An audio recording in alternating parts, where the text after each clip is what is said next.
ಯೋಂತಃ ಪ್ರವಿಶ್ಯ ಮಮ ವಾಚಮಿಮಾಂ ಪ್ರಸುಪ್ತಾಂ ಸಂಜೀವಯತ್ಯಖಿಲಶಕ್ತಿಧರಸ್ವಧಾಮ್ನಾ ಅನ್ಯಾಂಶ್ಚ ಹಸ್ತಚರಣಶ್ರವಣತ್ವಗಾದೀನ್ ಪ್ರಾಣಾನ್ನಮೋ ಭಗವತೆ ಪುರುಷಾಯ ತುಭ್ಯಂ. ಪೂಜ್ಯಾಯ ರಾಘವೇಂದ್ರಾಯ ಸತ್ಯಧರ್ಮರತಾಯ ಚ ಭಜತಾಂ ಕಲ್ಪವೃಕ್ಷಾಯ ನಮತಾಂ ಕಾಮಧೇನವೇ.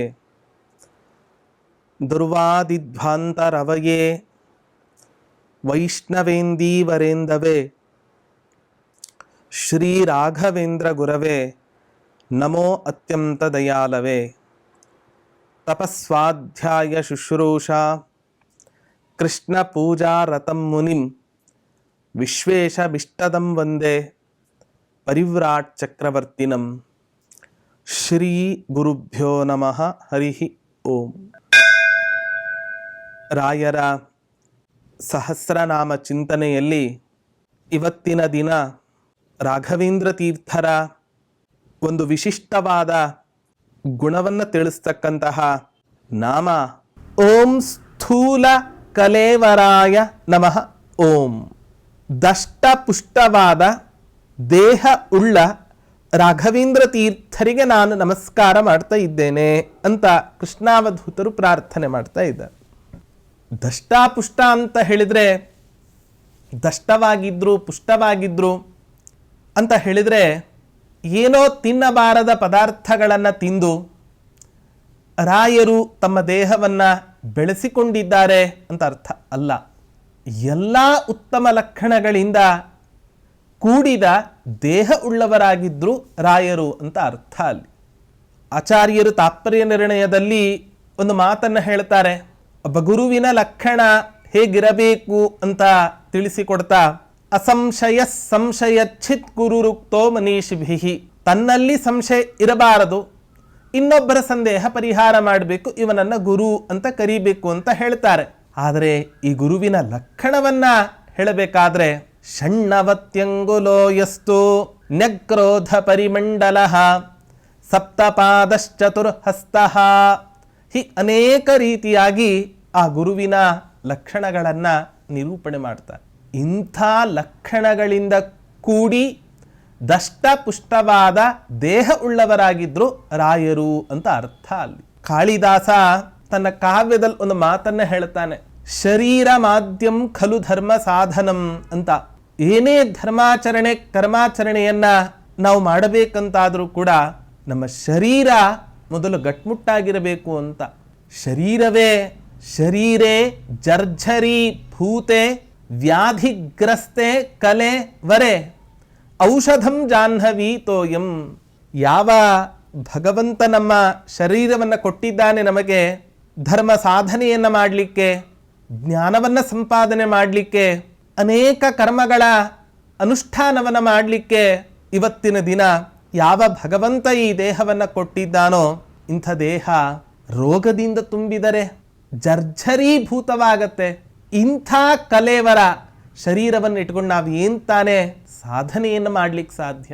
ಸಾಧನೆ ಮಾಡಬೇಕು ಅಂತಾದರೆ ಸಾಧನೆಗೆ ಅನುಕೂಲವಾದ ಯಾವ ಈ ಶರೀರ ಇದೆ, ಈ ಶರೀರವನ್ನು ನಾವು ಚೆನ್ನಾಗಿ ನೋಡ್ಕೋಬೇಕು ಅಂತ ಹೇಳಿ ಸದಾಕಾಲ ಬೇಕಾದ ಬೇಡವಾದ ಅನೇಕ ಪದಾರ್ಥಗಳನ್ನೇ ಈ ದೇಹಕ್ಕೆ ತಿನ್ನಿಸಿ ಶರೀರವನ್ನು ಹಾಳಿ ಮಾಡಿಕೊಳ್ತಕ್ಕಂತಹದ್ದಲ್ಲ.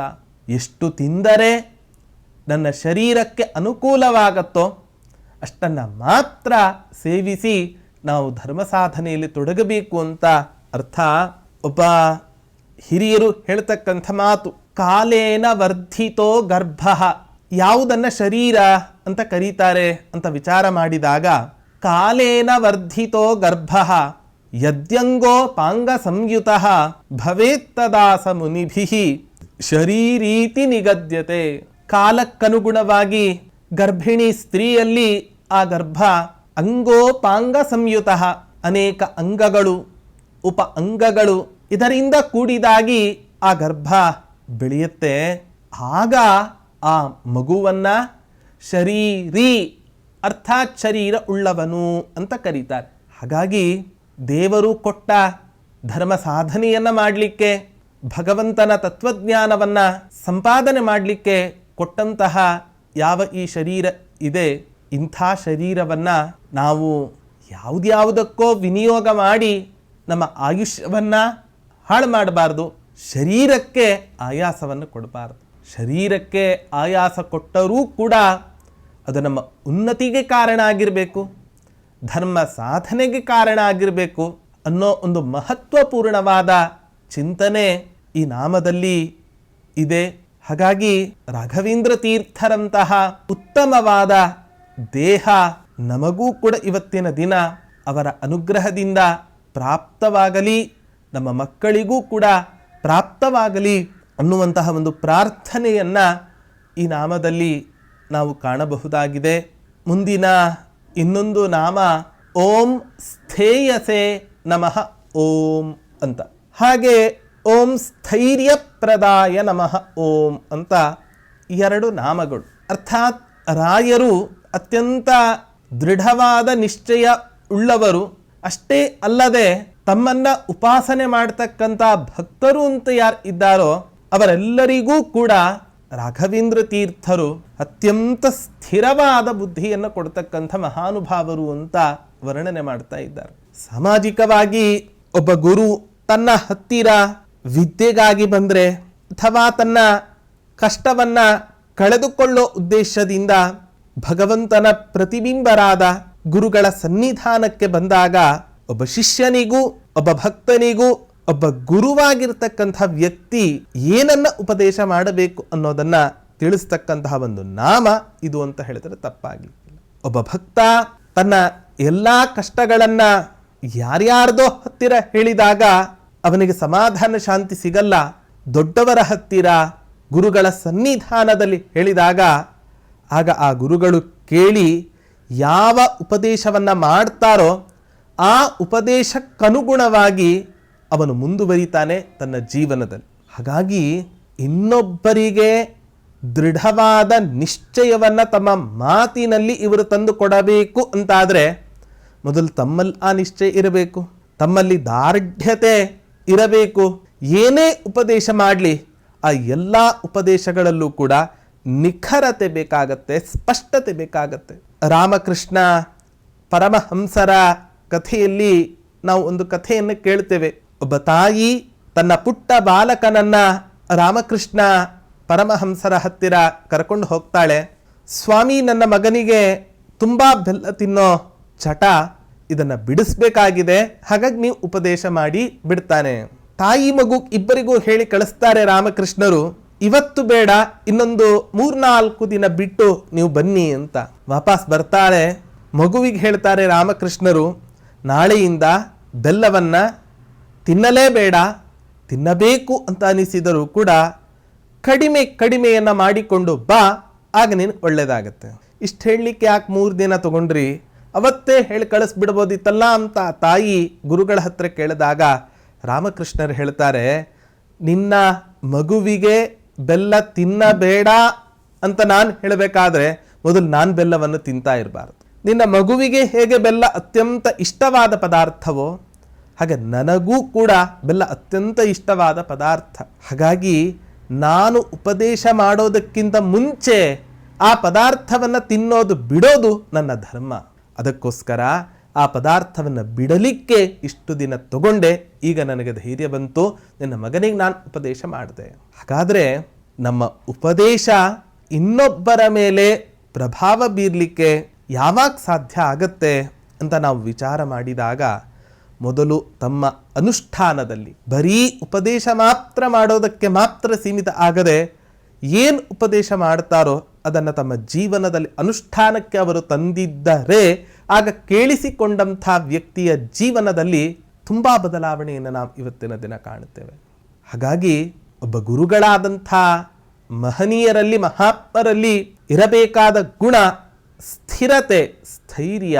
ಹಾಗೆ ತಾವು ಸ್ಥಿರತೆಯಿಂದ ದೃಢವಾದ ನಿಶ್ಚಯ ಉಳ್ಳವರಾಗಿದ್ರು ಅಂತಾದರೆ ಹಾಗೆ ಇನ್ನೊಬ್ಬರಿಗೂ ಕೂಡ ಮಾಡಿದ ಉಪದೇಶ ಪ್ರಭಾವ ಬೀರುತ್ತೆ ಹೊರತು ಇಲ್ಲದೆ ಹೋದರೆ ಅದು ಸಾಧ್ಯ ಇಲ್ಲ. ಇಂಥ ಮಹಾನುಭಾವರು ರಾಘವೇಂದ್ರ ತೀರ್ಥರಾಗಿದ್ದಾರೆ. ಎಷ್ಟು ಎಷ್ಟು ಜನರಿಗೆ ಉಪದೇಶವನ್ನು ಮಾಡಿದ್ದಾರೆ ತಮ್ಮ ಜೀವಿತಾವಧಿಯಲ್ಲಿ. ತಾವು ಸರಸ್ವತಿ ದೇವಿಯಿಂದ ಕನಸಿನಲ್ಲಿ ಸಂದಿಷ್ಟರಾದರೂ ಕೂಡ, ಉಪದಿಷ್ಟರಾದರೂ ಕೂಡ, ತಮ್ಮ ಜೀವನದಲ್ಲಿ ಮಾತ್ರ ರಾಘವೇಂದ್ರ ತೀರ್ಥರು ಅನೇಕರನ್ನು ತಮ್ಮ ಉಪದೇಶಗಳ ಮೂಲಕ ತಿದ್ದಿ ತೀಡಿ ತಂದೆ ತಾಯಿಗಿಂತಲೂ ಕೂಡ ಮಿಗಿಲಾದ ವಾತ್ಸಲ್ಯವನ್ನು ತೋರಿಸಿದ್ದಾರೆ ಅಂತ ಹೇಳಿದ್ರೆ ಅದು ತಪ್ಪಾಗಲಿಕ್ಕೆ ಇಲ್ಲ. ಇಷ್ಟು 350 ವರ್ಷ ಕಳೆದರೂ ಕೂಡ ತಮ್ಮನ್ನು ಉಪಾಸನೆ ಮಾಡ್ತಕ್ಕಂಥ ಭಕ್ತರ ಕನಸಿನಲ್ಲಿ ಬಂದು ಹೀಗೆ ಮಾಡಿ ಹಾಗೆ ಮಾಡಿ ಅಂತ ಉಪದೇಶವನ್ನು ಕೊಟ್ಟು ಹೋಗ್ತಾರೆ. ನಿಮ್ಮ ಸೇವೆ ನನಗೆ ತೃಪ್ತಿ ಆಗಿದೆ ಅನ್ನುವ ತೃಪ್ತಿಯ ಭಾವನೆಯನ್ನು ಹೊರಹಾಕ್ತಾರೆ. ನಾವು ಮಾಡಿದ ಸೇವೆ ಗುರುಗಳಿಗೆ ಮುಟ್ಟಿದೆಯೋ ಇಲ್ಲೋ ಅಂತ ಹೆಂಗೆ ಗೊತ್ತಾಗೋದು ಗುರುಗಳೇ ಹೇಳದೆ ಇದ್ರೆ? ಅನೇಕ ಭಕ್ತರ ಅವರವರ ಭಾವನೆಗಳಿಗೆ ತಕ್ಕಂತೆ ಇವತ್ತಿನ ದಿನ ರಾಘವೇಂದ್ರ ತೀರ್ಥರು ಅನುಗ್ರಹವನ್ನು ಮಾಡ್ತಾ ಇರೋದು ನಾವು ಕಾಣ್ತಾ ಇದ್ದೇವೆ. ರಾಯರನ್ನ ಉಪಾಸನೆ ಮಾಡತಕ್ಕಂಥ ಮಹಾನುಭಾವರಿಗೆ ಅಪ್ಪಣ್ಣಾಚಾರ್ಯರೇ ತಿಳಿಸಿದಂತೆ ಸರ್ವಾಭೀಷ್ಟ ಪ್ರವೃದ್ಧಿ ಸ್ಯಾನ್ ನಾತ್ರ ಕಾರ್ಯ ವಿಚಾರಣ. ಎಲ್ಲ ರೀತಿಯಾದ ಅಭೀಷ್ಟಗಳು ಕೂಡ ರಾಘವೇಂದ್ರ ತೀರ್ಥರ ಉಪಾಸನಾ ಬಲದಿಂದ ನಮಗೆ ಸಿಗತ್ತೆ. ಹಾಗಾಗಿ ನಮಗೂ ಕೂಡ ಸ್ಥೈರ್ಯ, ದೃಢವಾದ ಒಂದು ನಿಶ್ಚಯ ನಮ್ಮ ಜೀವನದಲ್ಲಿ ಉಂಟಾಗಬೇಕು ಅಂತಾದರೆ ರಾಘವೇಂದ್ರ ತೀರ್ಥರಂಥ ಗುರುಗಳನ್ನು ಆರಿಸಿಕೊಳ್ಳಿ.